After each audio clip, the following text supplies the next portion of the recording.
Hello guys, আশা করি সবাই ভালো আছেন। আজকে আমরা সকালবেলা গাড়ি নিয়ে বের হয়েছি মাঙ্গের ঘাট যাওয়ার জন্য।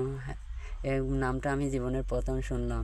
তো এটা হলো মাঙ্গের ঘাট যাওয়ার সময় রোডটা। মাঙ্গের ঘাট আসলে বলতে আমি জানি না সঠিক, কিন্তু সবাই মাঙ্গের ঘাট বলে চিনে।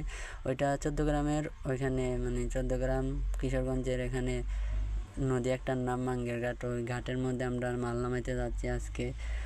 তো রাস্তায় যাওয়ার সময় এরকম স্কুল আমার জীবনের প্রথম দেখলাম, মানে নিচে কোনো রুম নাই, উপরে দুই সাইডে দিয়ে চিড়ি, এগুলা দিয়ে যখন তো খুব সুন্দর দৃশ্য ছিল। আশা করি সবাই এটা দেখছেন। এরকম স্কুল আমি আমার লাইফের প্রথম দেখলাম।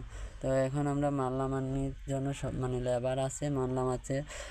মাল নামানোর পরে সেখানে কতক্ষণ থাকার পরে সাইন টাইন নিয়ে চলে যাব। তো মাঙ্গের ঘাট একটু কষ্ট করে দেখেন মাঙ্গের ঘাট কীরকম। এটা হলো মাঙ্গের ঘাট। ওই সাইডে নদীর ওই পারে হলো কিশোরগঞ্জ, আর এপার হলো হবিগঞ্জ। তো এটারে মাঙ্গের ঘাট বলে। আমরা মাঙ্গের ঘাট বলেই চিনি, পরিচিত, এই জন্য এটাকে মাঙ্গের ঘাট বলি। তো